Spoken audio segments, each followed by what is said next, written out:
काल के बारे में जानेंगे। तो इसमें लिखित साक्ष्य मिले हैं, लेकिन इनको पढ़ा नहीं जा सका। जो आदि ऐतिहासिक काल है उसमें लिखित साक्ष्य मिले हैं लेकिन पढ़ा नहीं जा सका, ये आपको याद रखना है।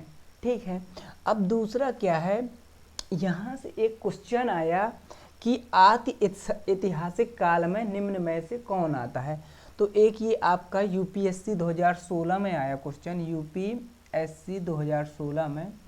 तो इसमें आता है सिंधु सभ्यता। 4 ऑप्शन दिए गए थे, उसमें अपने को लगाना था सिंधु सभ्यता। तो सिंधु सभ्यता के ओनली अपने को आदि ऐतिहासिक काल में सिंधु सभ्यता के बारे में पढ़ना है। तो देखिए पहले इसका कालक्रम देखते हैं। तो ये चला 2500 ईसा पूर्व से लेकर 750 ईसा पूर्व तक। अब देखिए हमने बताया था ताम्रपाषाण काल के बारे में। तो जो ताम्रपाषाण काल था तो वो 3000 ईसा पूर्व से चला था 7 तक। ठीक है, और ये चला 2500 से 750 ईसा पूर्व। अब ठीक है, ये एक दूसरे के आसपास चल रही थी। क्या था, ये था शहरी सभ्यता थी और वो थी नगरी ये शहरी सभ्यता थी और वो थी ग्रामीण सभ्यता, ताम्रपाषाण काल वाली। ठीक है, तो अपन इसी के बारे में जान रहे हैं। तो ये उखड़ के भी आया है, तो पूरा आया है कहाँ से, अपना ताम्रपाषाण काल से। जो ज़्यादा विकसित हो गए, ज़्यादा कुल के नगर बसा लियो, जहाँ पे मतलब उद्योग धंधे होने लगे तो वो शहर बन गया, तो वहीं से उखड़ के आया ये सिंधु सभ्यता। तो इसे आदि ऐतिहासिक काल में रखा गया है। तो इसमें सिंधु सभ्यता आता है। तो ये चला 2500 ईसा पूर्व से लेकर 750 ईसा पूर्व तक। कहें तो अपना आदि ऐतिहासिक काल भी इतने तक चला। अब देखिए इसके जो उपनाम हैं ये है महत्वपूर्ण उपनाम। तो पहला उपनाम ये रहेगा कि इसे कांस्ययुगीन सभ्यता कहा जाता है। सिंधु सभ्यता को कांस्ययुगीन सभ्यता कहा जाता है। अब एक बार यहाँ से क्वेश्चन आया कि पहली मिश्र धातु कौन सी थी। देखिए पहली मिश्र धातु थी कांसा। कांसा जो बनाई गई थी 10 प्लस तांबा से। पहली धातु पूछे तो आपको पहली धातु में लगाना है तांबा, लेकिन जब मिश्र धातु पूछे तो आपको लगाना है कांसा। तो ये कांस्ययुगीन सभ्यता इसे कहा जाता है क्योंकि इसमें कांसे का सर्वाधिक उपयोग हुआ। अब यहाँ से दूसरा क्वेश्चन आया हड़प्पा सभ्यता। इसे हड़प्पा सभ्यता कहा जाता है क्योंकि जो पहला स्थान खोजा गया था वो हड़प्पा था। तो एसएससी 2007 में एक क्वेश्चन आया कि 2010 में आया था क्वेश्चन कि पहला स्थान कौन सा था, हड़प्पा सभ्यता का पहला स्थान कौन सा था। तो पहला स्थान था हड़प्पा। तो हड़प्पा पहली बार खोजा गया, इस कारण से इसे हड़प्पा सभ्यता कहा जाता है। अब तीसरा जो आता है, देखिए ये पहला हो गया और ये हो गया दूसरा। तीसरा आया प्रथम नगरी सभ्यता इसे कहा जाता है क्योंकि हम बता चुके हैं जो ताम्रपाषाण काल था वो था ग्रामीण, लेकिन ये थी नगरी। नगर मतलब शहर। तो प्रथम नगरी सभ्यता इसे कहा जाता है। तीसरा आता है इसे सरस्वती सभ्यता भी कहा जाता है। सरस्वती सभ्यता इसलिए कहा जाता है क्योंकि सरस्वती नदी तो अभी लुप्त हो चुकी है और सरस्वती नदी के किनारे सबसे ज़्यादा सिंधु घाटी सभ्यता के नगर मिले हैं, घाट मिले हैं, या फिर नगर जो रहते हैं। जैसे अपन बात करें इंदौर वगैरह, इंदौर उज्जैन एक ही साइड बसे हुए शहर हैं। तो जब कभी खोज हुई तो वही एक साइड मिल जाए तो उसे उस लाइन को बोल दें कि ये सरस्वती नदी के किनारे बहती थी, इसलिए इसे सरस्वती सभ्यता रहेगी। ठीक है, और सिंधु सभ्यता इसका नाम क्यों पड़ा, ये तो नाम हो गए नाम पढ़ने का। सिंधु एक नदी थी, सिंधु नदी बहती है।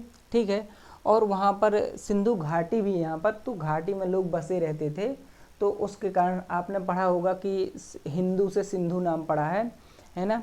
तो वहाँ के लोग सिंधु को हिंदू साकोहा कहते थे, तो उसी के कारण इसका नाम पड़ा।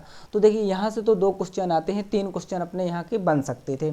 ठीक है, जो आपके हर एक एग्जाम के लिए सही है। अगला एग्जाम जो इसका इतिहास पढ़ेंगे कि ये कहाँ से, किसने इसकी खोज की और कैसे खोज की। तो एक क्वेश्चन आया था सीपीयू 2004 में कि जो इसके साक्ष्य मिलते हैं, सिंधु घाटी सभ्यता के साक्ष्य कैसे मिलते हैं। तो वो मिलते हैं पुरातात्विक खुदाई से। लोगों ने खुदाई की, कौन सी? पुरातात्विक खुदाई की। तो पुरातात्विक तो बता ही चुके हैं, पुरातात्विक चीज़ें कौन कौन सी कहलाती हैं, सिक्के वगैरह, शिलालेख, तो ये कहलाते हैं। तो इसके साक्ष्य पूछा गया कि सिंधु घाटी सभ्यता का साक्ष्य कहाँ से मिला, तो वो मिला पुरातात्विक खुदाई से। अब अगला है पहले, अब इसका देखिए इतिहास पढ़ रहे हैं सिंधु घाटी सभ्यता का कि अब कैसे खोज हुई। तो पहली खोज की थी तो वो की चार्ल्स मेसन ने। चार्ल्स मेसन ने सबसे पहले 1826 में जब इंग्लैंड में ट्रेन चलने लगी तो उन्होंने भारत में भी चलाने की योजना बनाई, तो वहीं से काम चालू हो गया था। तो इन्होंने जब वहाँ की खुदाई वगैरह की तो कुछ ईंटें वगैरह मिली थी, लेकिन इन्होंने उतना ज़्यादा ध्यान नहीं दिया। तो इसकी खोज कहें तो खोज कर चुके थे चार्ल्स मेसन 1826 में। इसके बाद 1856 जब आता है, वैसे अपने भारत में 1853 में ट्रेन चल गई थी, तो 1853 में जब भारत में ट्रेन चल रही थी तो चलनी थी, तो उसी समय जो लॉर्ड कनिंघम थे तो इन्होंने खुदाई किया, लेकिन ये समझ नहीं पाए थे कि ये स्थान है। इन्हें भी कुछ साक्ष्य मिले थे लेकिन समझ नहीं पाए। तो एक क्वेश्चन आया यूपीएससी 2005 में कि पुरातात्विक खुदाई की पर इसके महत्व को नहीं समझ पाए, तो वो नहीं समझ पाए थे जेम्स कनिंघम।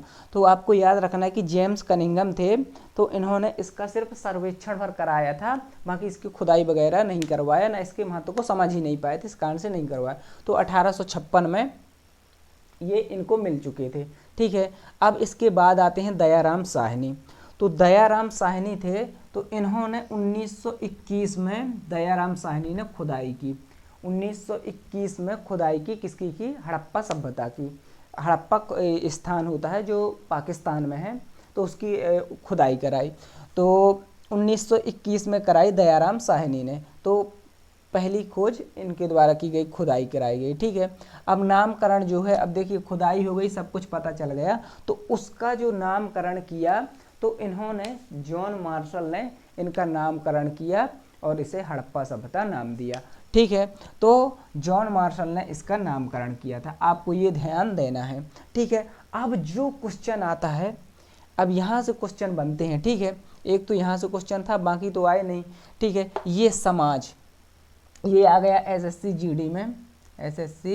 जीडी में आया कि यहाँ का समाज कैसा था, तो वो था मातृसत्रात्मक, मतलब माता के नाम पर बच्चों का नाम चलता था। ठीक है, और जो अभी का अपना समाज है वो पितृसत्रात्मक है। कोई भी अपना नाम पूछता है तो पहले पहचान पूछता है तो पिताजी का नाम पूछता है, और आधार कार्ड में और पैन कार्ड में अपने पिताजी का ही नाम लगा रहता है। अगर उस समय की बात करें तो उस समय का आधार कार्ड तो बनता नहीं था, अगर होता आधार कार्ड पैन कार्ड तो उसमें उनकी माताजी का नाम रखा होता, तो कहलाता है मातृसत्रात्मक। अब देखो इसमें क्या था, यह माता की चलती थी, इतना भी आप कर सकते हैं, माता मुखिया होती थी। अब ये कैसा था समाज, जो था वो समानता था, समता का अधिकार था, सबको सभी समान थे, उसमें वर्ण जाति किसी में नहीं बटा था कि न किसी प्रकार का भेदभाव था। तो ये यूपीएससी में क्वेश्चन आया था आपका कि समाज इसका कैसा था, तो ये आया था आपका 2007 में। तो 2007 में ये क्वेश्चन आया कि कैसा था, तो वो समता लिखा था, तो समता आपको लिख देना था। अब यहाँ का सबसे बड़ी नगरीय सभ्यता थी, पूछा जाएगा सबसे बड़ी नगरीय सभ्यता कौन सी। यहाँ पर माप तौल का सबसे, मतलब माप तौल का जो बांट रहता था कितने किलोग्राम का रहता था, तो आपको लगाना है 16 किलोग्राम। ये आया आपका रेलवे में। ठीक है, ये सिंधु सभ्यता से, सिंधु सभ्यता में ये इम्पोर्टेंट क्वेश्चन आया आपका रेलवे में। और यहाँ पर आया यूपीएससी में आया कि इसकी जो लिपि थी कैसी थी, वो थी अज्ञात, ये यूपीएससी में आया। ठीक है, ये मोस्ट इम्पोर्टेंट क्वेश्चन है, आ चुके हैं। इसके अलावा आया, देखिए यूपीएससी में आया कि ऐसी कौन सी वस्तु थी जो आज भी अर्थव्यवस्था का आधार बनी हुई है, ऐसी कौन सी सिंधु घाटी सभ्यता की वस्तु थी जो अभी भी अर्थव्यवस्था में शामिल है, अर्थव्यवस्था के विकास का आधार है या विकास कर रही, तो वह मुद्रा, जो उस समय सोने चांदी की मुद्राएं हुई थी, अभी भी अर्थव्यवस्था का आधार बनी है। अब देखिए यहाँ का जो अर्थव्यवस्था थी, वहाँ की अर्थव्यवस्था का आधार क्या था, तो अर्थव्यवस्था का आधार था अर्थव्यवस्था का आधार था कृषि था। ठीक है, इसके अलावा ये कृषि के साथ व्यापार भी करते थे और विदेशों से, इसका साक्ष्य मिलेगा अपने को लोथल से, तो विदेशों से भी ये व्यापार करते थे। अब ये आएगा कि जो मोहर होती थी, इसको जो सोना का सिक्का होता है उसे मोहर बोला जाता है। तो मोहर में किसकी किसकी मूर्ति रहती थी या किसका चित्र रहता? तो एक सींग वाले जानवर का। कहीं कहीं एक सींग वाला गैंडा लिखा मिल जाएगा तो उसमें आपको दिक्कत नहीं लेनी। तो ये हो गया, ये भी मोस्ट इम्पोर्टेंट क्वेश्चन है। ठीक है, ग्रुप डी का है, ग्रुप डी में आया है ना। और सबसे ज़्यादा मोहरें बनाई गई, जो मोहर होती थी सबसे ज़्यादा काहे की बनाई जाती थी? वो बनाई जाती टेराकोटा। टेराकोटा मतलब मिट्टी की, मिट्टी को टेराकोटा कहा जाता है। ठीक है, तो यहाँ पर आपको ध्यान देना कि इसको कहा जाता है टेराकोटा। अब सिंधु घाटी जो सभ्यता है, सबसे ज़्यादा शहर कहाँ से प्राप्त हुए हैं? अब ये नगरी सभ्यता थी, अब सबसे ज़्यादा जो शहर मिले होंगे तो कहाँ से मिले हैं? तो मिले हैं गुजरात से। अभी अपन लोग देखेंगे गुजरात से कौन कौन से शहर मिले हैं। ठीक है, अब ये क्वेश्चन आ चुका है कि विनाश का, ये सभी आ चुके हैं, ये इनका पता नहीं कौन में आया है, लेकिन ये विनाश का जो कारण है वो बाढ़ था। ये आ चुका है आपका ग्रुप डी में आ चुका है, एसएससी में आ चुका है, पीएससी में आ चुका है, एमपीपीएससी में। ठीक है, इसके अलावा कई छोटे बड़े एग्जामों में आ चुके हैं। तो ये विनाश का कारण था। इस बार ये जो अग्निवीर का हुआ था उसमें आया था। तो विनाश का जो कारण था वो था बाढ़। सिंधु घाटी सभ्यता का विनाश का कारण वो था बाढ़। अब देखिए यहाँ से जो भूले भटके जो सवाल आते हैं तो वो आते हैं कि वो परिचित नहीं थी। अक्सर जो बड़े एग्जामों में जो क्वेश्चन आते हैं तो वो लिखा रहता है निम्न में से कौन सा स्थान संबंधित नहीं है, छांट के लिखना रहता है, तो उसकी आपको प्रैक्टिस करनी पड़ेगी। तो देखिए ये जो परिचित नहीं थे, एक पॉइंट डाल लीजिएगा नोट में, उसमें लिखिए गाय से। ये गाय से बिल्कुल भी परिचित नहीं थे। दूसरा युद्ध से परिचित नहीं थे, और तीसरा तलवार से परिचित नहीं थे। ये 3 लिख लेना क्योंकि ये आपके पेपरों में आ चुके क्वेश्चन हैं कि निम्न में से बताइए कि किससे परिचित नहीं थे। तो ये तीनों आपको याद में रखना है। अब ये आपका लिख भी गया होगा, आप स्क्रीनशॉट ले सकते हैं। ठीक है, अब इसके अलावा जो आता है, अब इसका सिंधु घाटी सभ्यता का अपन परिचय पढ़ते हैं। सिंधु घाटी सभ्यता का परिचय। ठीक है, तो इसकी लंबाई जो है, ये सिंधु घाटी सभ्यता पहली बात त्रिभुजाकार थी। ये इस प्रकार से त्रिभुजाकार थी, अभी बता रहे हैं क्या कैसा था। ठीक है, इसकी लंबाई थी 1400 किलोमीटर, चौड़ाई थी 1600 किलोमीटर, क्षेत्रफल 20 लाख वर्ग किलोमीटर था, है ना। और इसके अलावा जो इसकी जली सीमा थी, इस तरफ भी, क्योंकि इस तरफ बसा हुआ था, पाकिस्तान में था कुछ भाग, और कुछ भाग था इसका गुजरात में, तो गुजरात में था। तो ये जो सीमा मिलती है ये 1600 किलोमीटर इसकी जली सीमा थी। तो यहाँ से क्वेश्चन आए नहीं। अब देखिए जो इसकी त्रिभुजाकार थी, ये स्थान पूछे जाते हैं कि कौन कौन से स्थान शामिल है, कौन से नहीं है। तो देखिए जो सिंधु घाटी सभ्यता है वो तो हो गए, इसके जो परिचय हो गया। अब इसका परिचय में त्रिभुजाकार थी। देखिए पहला उत्तर में जो फैली हुई थी वो जम्मू कश्मीर में मांडा तक फैली हुई थी, वो चिनाब नदी के किनारे था। बता चुके हैं जो सभ्यताएं थी वो नदियों के किनारे ही विकसित होती थी। तो एक मांडा एक जगह जम्मू कश्मीर में, वहाँ उत्तरी सीमा में ये फैली हुई थी और ये चिनाब नदी के किनारे थी। दूसरा यहाँ उत्तर प्रदेश में आएंगे, मेरठ पास आलमगीरपुर जो है, वहाँ पर आलमगीरपुर जो है उत्तर प्रदेश में है। तो उत्तर प्रदेश में आलमगीरपुर ये था पूर्व में आपका। ठीक है, उत्तर दक्षिण पूर्व में आलमगीरपुर तक फैली हुई थी और ये हिंडन नदी के किनारे थी। अब देखिए जो आता है महाराष्ट्र, तो महाराष्ट्र में दयामाबाद ये प्रवरा नदी के किनारे है, और इसे गोदावरी भी लिखा मिल जाएगा, गोदावरी इसकी सहायक नदी है प्रवरा की। तो मेन है प्रवरा नदी के किनारे बसता है। तो ये जो महाराष्ट्र है, महाराष्ट्र में दयामाबाद, जैसे अहमदाबाद क्या है कि महाराष्ट्र में जो स्थान है उसमें बाद लगा रहता है, दयामाबाद हो गया, अहमदाबाद हो गया। तो महाराष्ट्र जो है, तो महाराष्ट्र में दयामाबाद तक ये फैली हुई सभ्यता थी। ठीक है, तो ये हो गया उत्तर में, ये दक्षिण में, पूर्व में। और पश्चिम में जो फैली हुई थी ये पाकिस्तान में। देखिए यहाँ है, यहाँ कहीं है, करीबन आपका यहाँ पर है पाकिस्तान। ठीक है, तो पाकिस्तान पूरा इस साइड है, तो यहाँ से लेकर ऐसे त्रिभुज बना रही थी, ठीक है। और यहाँ गुजरात भी पड़ता है।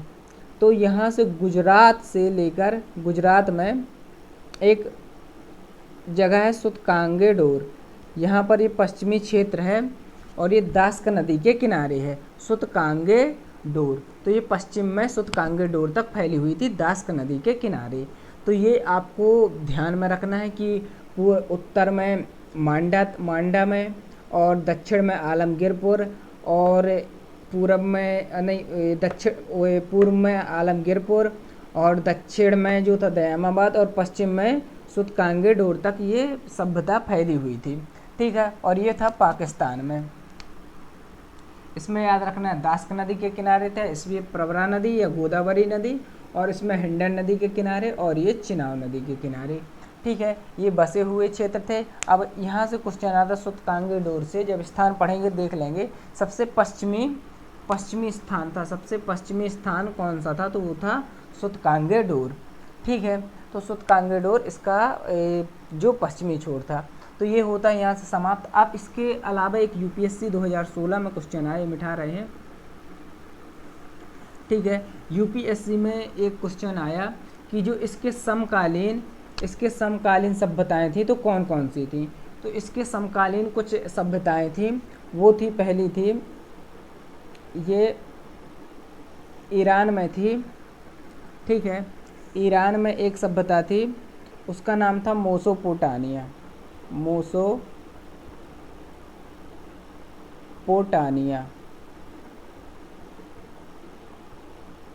तो ये मेसोपोटामिया की सभ्यता थी, यहाँ पर विकसित हो रही थी और इसी के समकालीन थी, मतलब इसी के समय में थी, ठीक है। तो ये मेसोपोटामिया की जो सभ्यता थी ये ग्रामीण सभ्यता थी।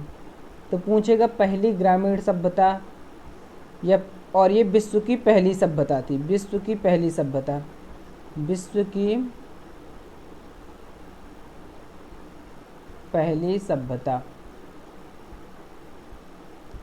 तो पूछा जाएगा कि विश्व की पहली सभ्यता कौन सी थी, तो आपको लगाना है मेसोपोटामिया, ठीक है। मेसोपोटामिया की जो सभ्यता थी सबसे पहली सभ्यता थी और ये थी ग्रामीण सभ्यता थी। अब इसके बाद जो था ये सिंधु घाटी सभ्यता, ये नगरी सभ्यता थी। ये आएगा विश्व की पहली नगरी सभ्यता, विश्व की सिंधु घाटी सभ्यता विश्व की पहली नगरी सभ्यता थी, ठीक है। विश्व की पहली नगरी सभ्यता, विश्व की पहली नगरी सभ्यता थी। अब इसके बाद आता है, यहाँ पर आता है मिस्र की सभ्यता। मिस्र की सभ्यता ये नील नदी के कारण विकसित हुई थी, नील नदी के कारण, ठीक है। तो नील नदी के किनारे ये विकसित हुई थी और ये बहुत ही महत्वपूर्ण सभ्यता थी। इसके अलावा यहाँ पर विकसित हुई थी चीन की सभ्यता। तो यहाँ जगह नहीं है, यहाँ पर थी चीन की सभ्यता, चीन की सभ्यता।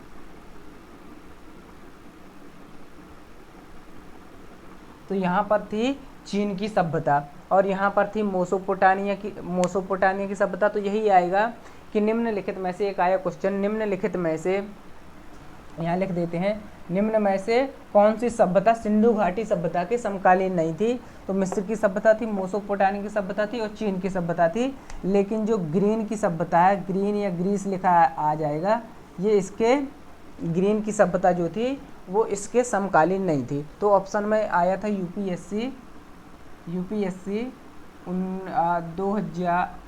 2016 में। तो आपको इसको बहुत ही महत्वपूर्ण लगाकर ख़त्म कर देना है। तो ये आकार देख लिया, इसकी लंबाई चौड़ाई क्षेत्रफल देख लिया, तटीय सीमा, और इसके किनारे कौन कौन सी मतलब सभ्यता थी। मेसोपोटामिया की सभ्यता थी, मिस्र की सभ्यता थी और चीन की सभ्यता।